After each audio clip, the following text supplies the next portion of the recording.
Well, my name is Sandra. I have 6 kids. Their names are Shavana, Jakara, Janice, Tatiana, Tiana, and CJ. Been in this house for years. Had to move out because the house was falling apart and I couldn't repair it by myself, didn't have the funds. My great-great-grandma was in this house. Then it went to my grandma, and then it went to my auntie, and then it went to my mama. She had the City of Columbia try to come and try to help out and clean and fix up things, but they can only do so much. Sandra first came to Love Inc. in August of 2018. She wanted help with budgeting because she wanted to find a place to live.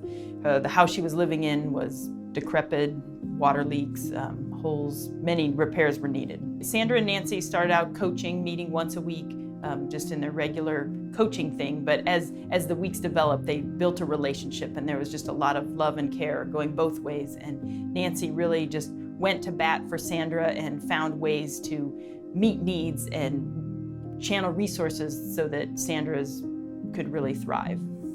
Before me and Nancy had started working together, I went to they were going to try to call in on me. The house was not livable, so I had to have my kids stay at 2 different people's houses, so my kids wasn't living with me.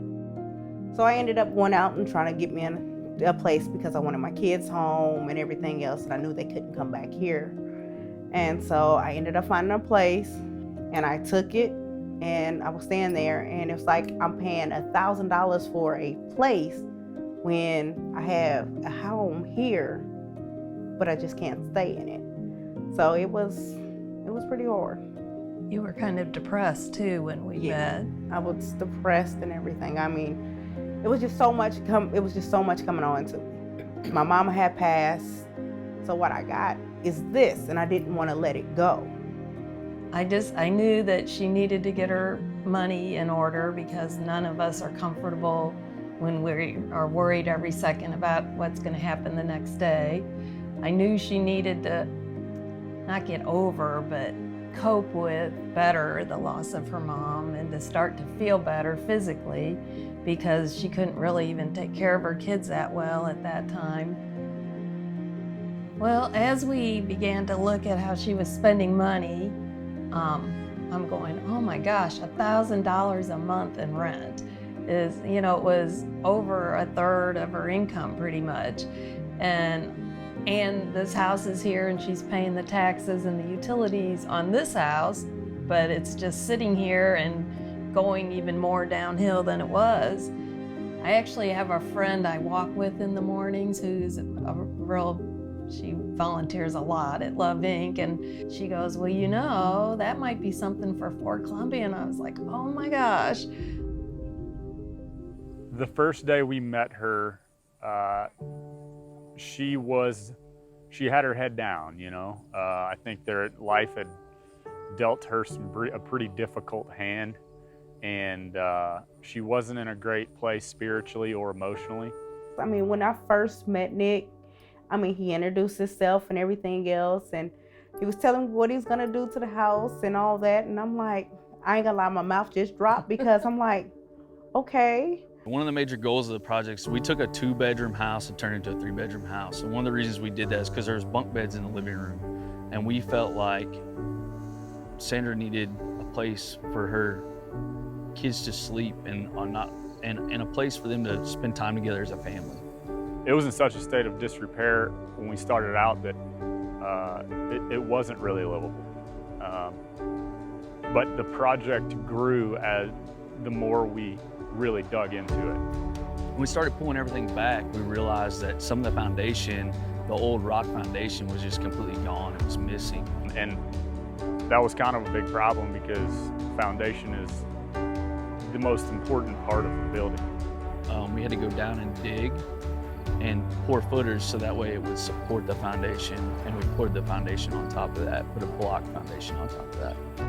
So when they made it actually 3-bedroom, that was a blessing. That was a blessing. They gutted the bathroom and redid Yes, it. they had to gutted take the everything. kitchen and redid it. Hauled out old appliances. Yes. Had a big dumpster out here and hauled out Did the appliances and did the old yard and furniture. everything. Nights and weekends for months on end, actually. It became a big part of our life.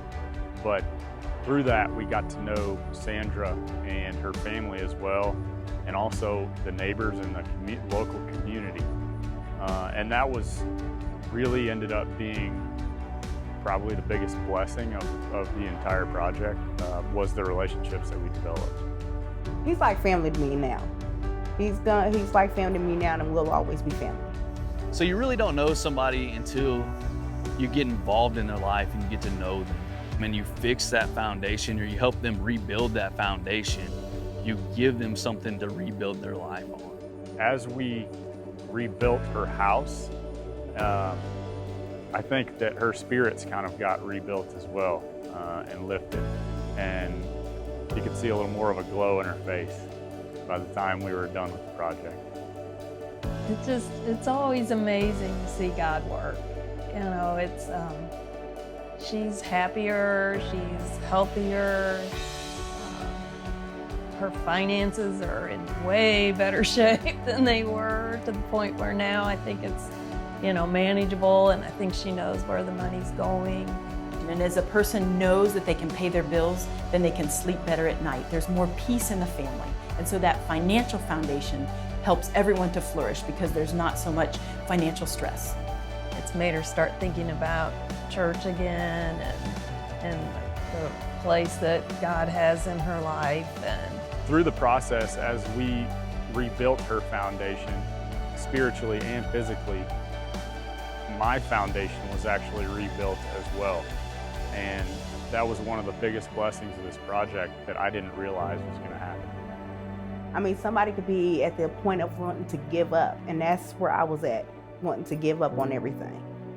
And because there was people out there who actually cared and actually wanted to help, that helped me out so much. It made me want to fight.